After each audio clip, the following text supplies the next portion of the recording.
myself Lakshman Kumar, professor of physics, Diksha Academy, Jupiter Academy. आज हम लोग डिस्कस करेंगे इलेक्ट्रिक पावर से रिलेटेड क्वेश्चन। लास्ट लेक्चर में थियरी डिस्कस किए थे, अभी डिस्कस करेंगे question. House has 10 fan, 40 LED bulb, 2 TV, 2 air cooler, 1 motor, 1 refrigerator, having power 80 watt fan का, 15 वैट LED का इच, 100 वैट टीवी का, 250 air cooler, motor 500, refrigerator 100 respectively है, जैसा दिया वैसा। Switch on average time per day switch on average time 20 hours, 10 hours, 3 hours, 18 hours, 1 hours and 24 hours respectively. Find total electricity bill unit in month of June. जून मतलब 30 days का। तो power का formula तो मालूम है और दे भी रखा पावर, उससे मतलब नहीं। एनर्जी कैसे लिखते हैं? Power into time. लेकिन नंबर ऑफ इलेक्ट्रिक अप्लायंस दे रखा हो तो NPT करके लिखेंगे। एक एक करके सबका लिखते जाए यहाँ पे, तो देखो कैसा आएगा। पहले क्या करना है, इसको ट्राई करो खुद से, बाद में सॉल्यूशन देखने का है ना, तरीका ध्यान रहेगा। देखो इसी में सॉल्व करते हैं।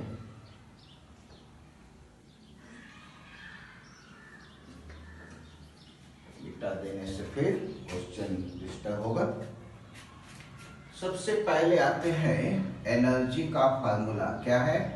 NPT। सबसे पहले लिखेंगे किसका? फैन का। तो नंबर कितने हैं? 10, पावर कितने हैं उसके? 80, और इसको लिखेंगे किसमें? किलोवाट। किलोवाट आवर में यूनिट होता है ना, बिलिंग यूनिट। तो पावर जो भी लिखना है किसमें लिखना है? किलोवाट में। टाइम कितना है? फैन के रनिंग का टाइम 20 आवर्स, ये 20 हो गया। फिर आते हैं फैन के बाद बल्ब। बल्ब कितने नंबर में है? 40। पावर कितना है? 15। LED बल्ब कम पावर रहता, लेकिन फिर भी किस में लिखना है? किलोवाट में। कितने टाइम तक चलेगा? 15 है, 10 घंटे। 10 घंटे चलता है इलेक्ट्रिक बल्ब। उसके बाद कौन सा है? टीवी। थर्ड में आते हैं टीवी। कितने टीवी है? 2। कितने पावर का है टीवी? 100 वैट का। सो इट इज 100/1000। कितने टाइम तक ऑन रहता है टीवी? 3 आवर्स है। कम देखना चाहिए टीवी। देखो इतना बड़ा घर है, उसमें भी कम देख रहे हैं। 2 टीवी है, फिर भी कम देखते हैं सभी लोग, है ना। टीवी के बाद क्या है? Air cooler. एयर कूलर कितने? 2 नंबर में है। कितने पावर है? 250 वैट एयर कूलर का। 250/1000। रनिंग टाइम कितना है? 18 आवर्स। गर्मी का दिन है तो चलेगा ही हमेशा, इंटू 18। फिर कौन सा आ गया? एयर कूलर के बाद मोटर। वाटर मोटर रहता ना, घर पे रहता है। एक नंबर 1 है। कितने पावर का है? 500 वैट का। तो 1 × 500/1000। कितने टाइम चलता है? 1 आवर। मोटर 1 घंटे में पानी का टैंक फिलअप हो गया, बंद कर देना। इंटू 1 मोटर का हो गया। उसके बाद कौन आएगा? रेफ्रिजरेटर। रेफ्रिजरेटर भी 1 है। कितना पावर है उसका? 100 watt. So it is 100/1000 kilowatt में लिखेंगे। कितने टाइम? हर समय ऑन ही रहता, सो इट इज 24। करेक्ट है। अब इसको सिंप्लीफाई करेंगे।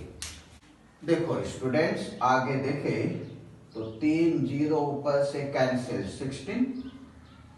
यहाँ पे 2 जीरो कैंसिल हो गया, 1 बच गया। 15 × 4 कितना? 60। 60/10 कितना? 6। इधर 2 जीरो कैंसिल। 3 × 2 6/10 मतलब कितना? 0.6। इधर आ जाओ, 250 है, 1 जीरो कैंसिल, है ना। 25 से डिवाइड कर दे तो इधर 4, 2 से डिवाइड किए 2, 2 से डिवाइड किए इधर 9। कितने हो गए? 9 यूनिट। मोटर का 500/1000 0.5 बचेगा, इसका 2 0 कैंसिल 2.4 रेफ्रिजरेटर का। करेक्ट है। ये हो गया एक दिन का। तो टोटल एनर्जी कितना हो जाएगा, सभी को ऐड कर दो।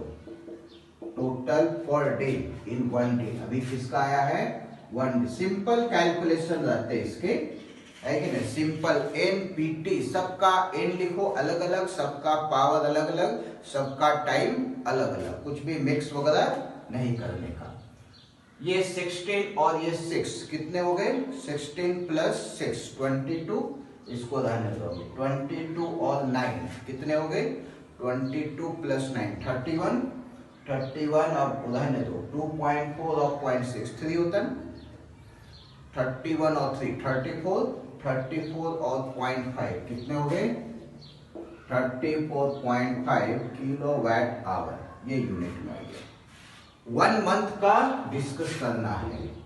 इन 1 मंथ, जून मंथ का दे रखा है, कितने डेज होते, 30 डेज।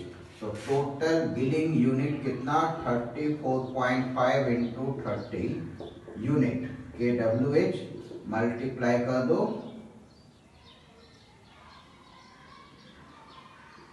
1035 यूनिट। 1 मंथ में 1035 यूनिट इलेक्ट्रिसिटी बिल आएगा। है ऐसा कोई भी क्वेश्चंस वगैरह हो, बहुत आसानी से पता कर सकते। इसमें कोई हैवी इक्विपमेंट वगैरह नहीं था, है कि नहीं, और इसीलिए बिल कम आया। टीवी कम देर चलता है, कोई एसी कनेक्टेड नहीं है, इन सभी की वजह से बिल कम।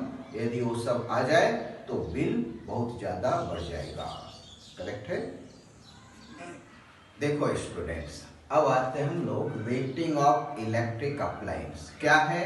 तो कोई भी इलेक्ट्रिक अप्लायंस कहीं से भी खरीद कर ले आओ, तो जब खरीद के लाओगे तो उसमें देखोगे एक रेटेड वोल्टेज लिखा रहता और एक पावर लिखा रहता।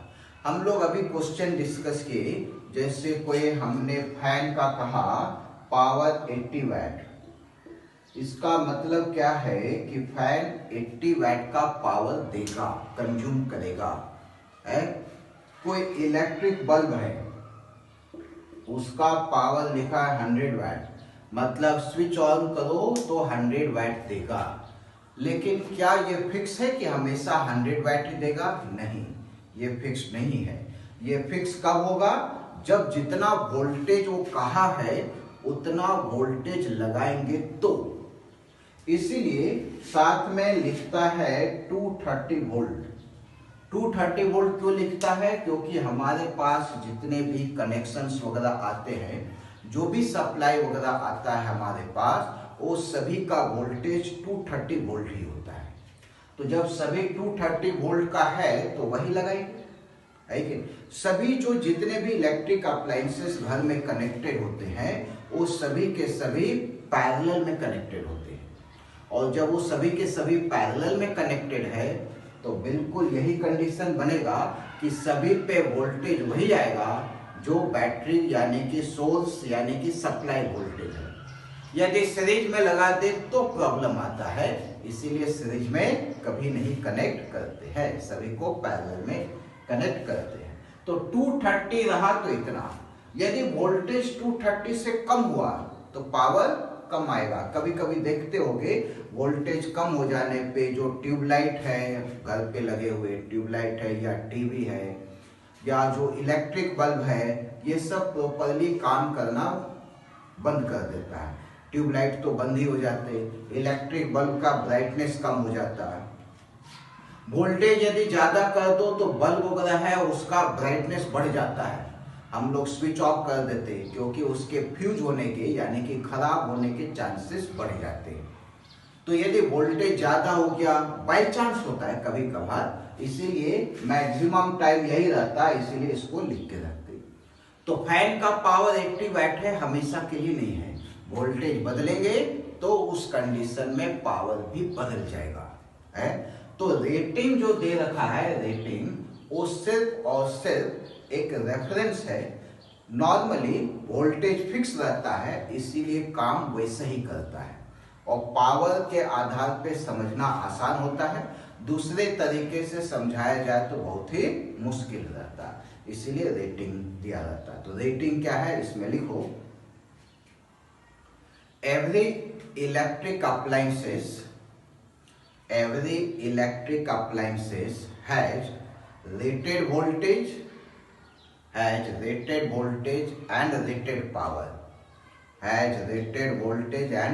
power, if potential difference across electric appliance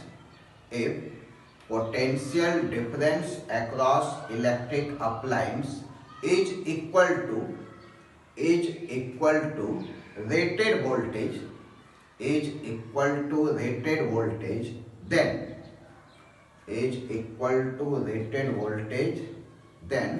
the power consumed by the electric appliance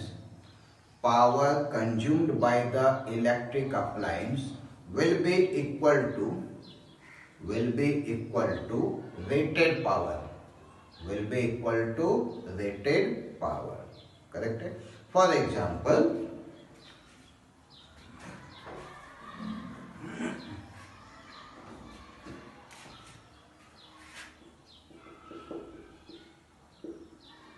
एक बल्ब लिए 100 वाट टू 30 वोल्ट ऐसा दे रखा, तो इसका रेटेड पावर कितना है, PR is 100 watt, this is called as the rated power।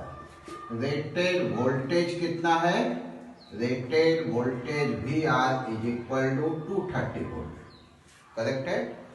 V क्या हो गया, supply, V equal to actual voltage across bulb के across actual voltage, P actual power consumed by bulb, actual power जो bulb consume करेगा वो P है। V क्या है, एक्चुअल वोल्टेज अक्रॉस बल्ब के अक्रॉस एक्चुअल वोल्टेज, ये actual power consumed by the bulb, ऐसा। अब देखो कंडीशन क्या है, if V equal to VR, मतलब जो एक्चुअल वोल्टेज है वो रेटेड वोल्टेज के बराबर हो, पहला कंडीशन यहाँ फर्स्ट लिख लेते, then P is equal to PR, तो जो पावर कंज्यूम होगा एक्चुअल में वो रेटेड पावर के बराबर होगा। मतलब बल्ब के अक्रॉस 230 वोल्ट आया तो पावर बल्ब 100 वाट देगा। लेकिन यदि कम आया, second, if V less than VR, जो वोल्टेज है वो कम हो जाए, जैसे सप्लाई वोल्टेज कम हो गया तो बल्ब डिम हो जाता है। डिम हो जाने का मतलब पावर कम हो जाना, यानी क्या लिखेंगे, P लेस देन PR, ऐसा। फिर थर्ड में आते हैं, if V greater than VR, high voltage आ जाए, तो बल्ब का देखोगे ब्राइटनेस बहुत ज्यादा हो जाता, चमक ज्यादा हो जाता, इसका मतलब कि पावर कंज्यूम ज्यादा कर रहा है। तो इस कंडीशन में लिखेंगे P ग्रेटर देन PR, ऐसा। P का वैल्यू जो है PR रेटेड पावर से भी ज्यादा, 100 वाट का बल्ब है, एक्चुअल पावर बल्ब का 110, 120, 130 ऐसा आएगा, मतलब बदल जाएगा। तो ये कंडीशन है। तो जब वोल्टेज बदलने से पावर बदल रहा है तो पावर लिखते क्यों है, क्योंकि ये कन्वेनियंट होता, और वोल्टेज रेयरली बदलता है, होता हमेशा यही है, रेयरली बदलता है, इसीलिए P इक्वल टू PR, और पावर के आधार पे आसानी से समझ सकते हैं। लेकिन ऐसा कौन सा फैक्टर होगा इसमें जो नहीं बदलता होगा? तो वोल्टेज और पावर को छोड़ के और कोई दूसरा टर्म सोचे तो हमारे पास मिलेगा एक करंट और दूसरा मिलेगा रेजिस्टेंस। चेक करना है क्या करंट बदलेगा यदि वोल्टेज बदले तो, या रेजिस्टेंस बदलेगा क्या यदि वोल्टेज बदले तो।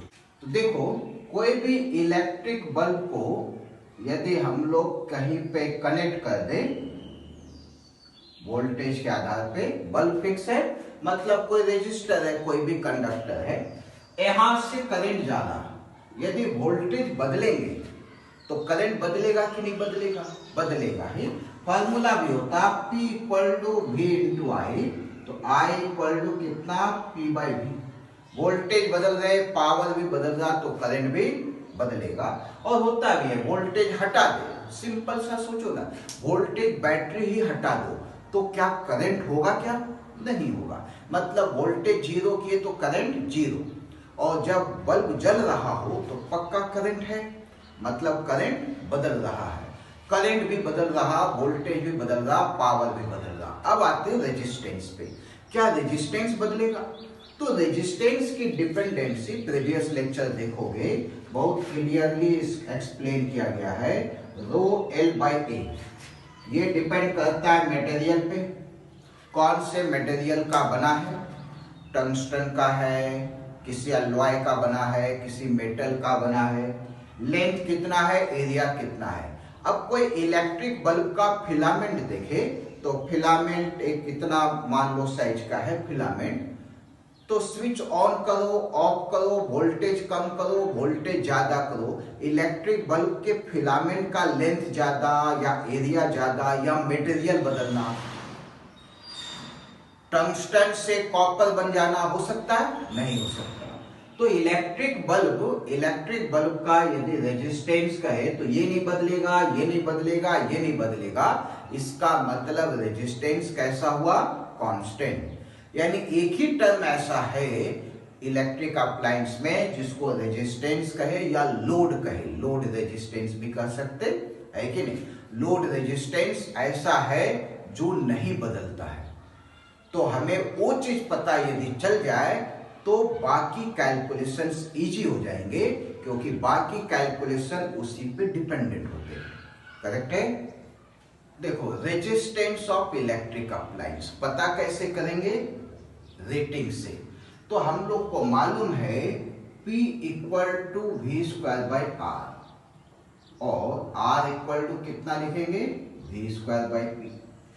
रेजिस्टेंस इन सब पे डिपेंड नहीं करता है, रेजिस्टेंस इंडिपेंडेंट है वोल्टेज से भी, पावर से भी, लेकिन हाँ कैलकुलेशन इससे कर रहे हैं। डिपेंडेंसी अलग होता है, कैलकुलेशन अलग होता है।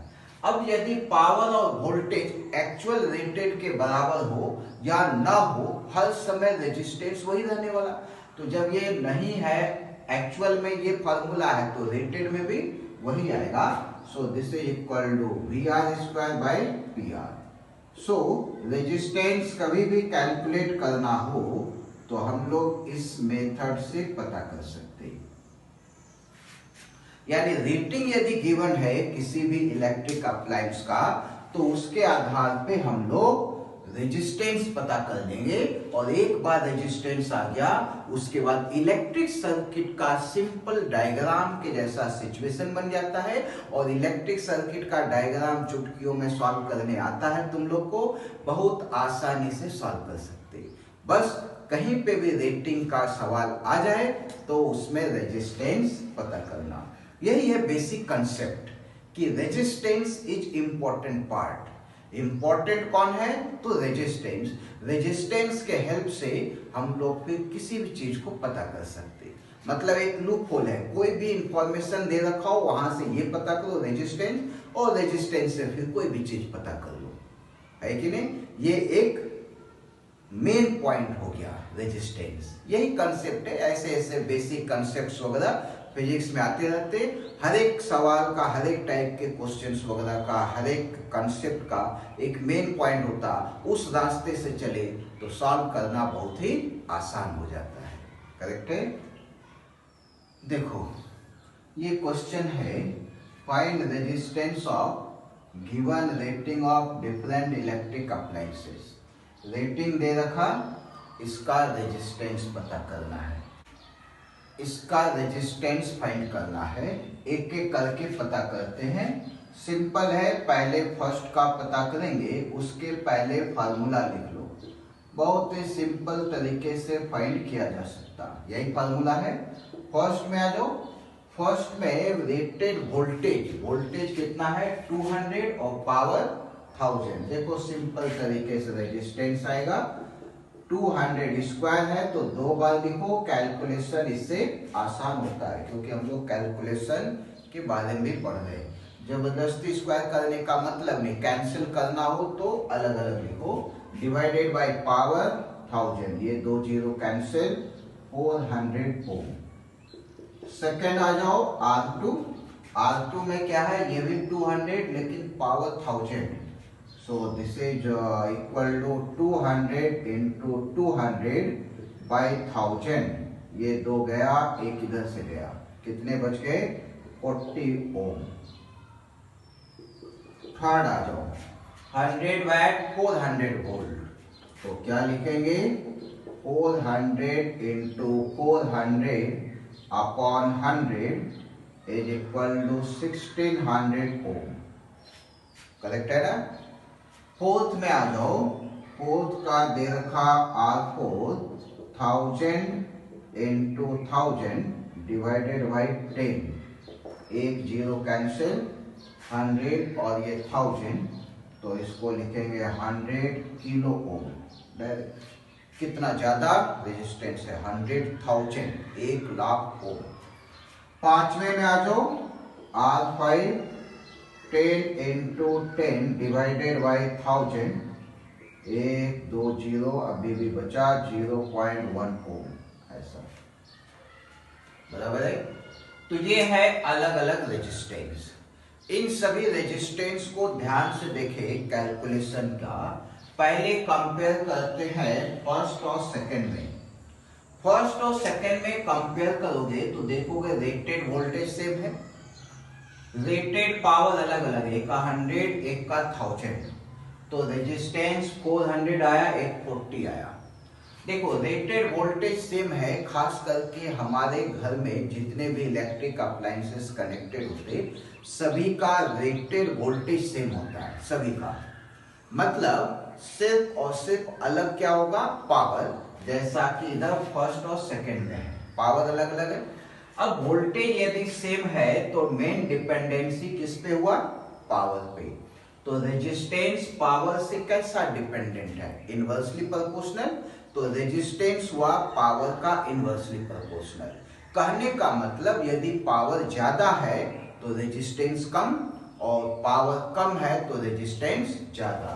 तो देखो पावर कम वाले का रेजिस्टेंस ज्यादा आया, पावर ज्यादा वाले का रेजिस्टेंस कम आया।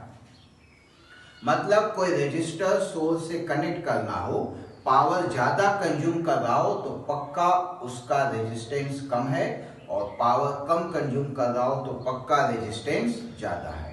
कंपेयर करो एक इलेक्ट्रिक बल्ब का और एक हीटर के कॉइल का। हीटर इमर्सन रॉड, ठंडे के दिन में पानी गर्म करने के लिए यूज करते हैं।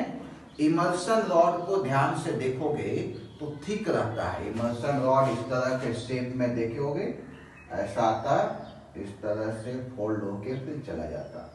ये वाला जो पार्ट है कितना थिक रहता है, ध्यान होगा, इसका थिकनेस बहुत ज्यादा रहता है। रेजिस्टेंस का फार्मूला याद होगा, R इक्वल टू लिखते हैं रो L बाई ए। तो एरिया यदि ज्यादा हो तो रेजिस्टेंस क्या होगा, कम। तो एरिया ज्यादा होने से, इसका थिकनेस ज्यादा होने से, एरिया ज्यादा होने से रेजिस्टेंस इसका कम हुआ और पावर ज्यादा कंज्यूम करता है। मटेरियल पे भी डिपेंड करता है, मटेरियल का भी फैक्टर है, लेकिन अभी हम लोग ज्योमेट्रिकल डायमेंशन के आधार पे सोच रहे हैं। इलेक्ट्रिक बल्ब का फिलामेंट देखो, उसका बहुत पतला रहता है, एरिया बहुत ही कम है। एरिया बहुत ही कम है इसलिए रेजिस्टेंस कैसा हुआ, एरिया कम तो रेजिस्टेंस ज्यादा। तो वही चीज यदि एक 100 वैट का बल्ब हो और 1000 वैट का हीटिंग रॉड हो, तो इन दोनों में देखें तो हीटिंग रॉड का रेजिस्टेंस कम और इसका ज्यादा। ज्यादा पावर वाले का रेजिस्टेंस कम आता है, कम पावर वाले का ज्यादा। दूसरा, फर्स्ट और थर्ड में कंपेयर किया जाए। फर्स्ट और थर्ड में क्या देख रहे हैं, रेटेड पावर सेम है लेकिन वोल्टेज अलग अलग।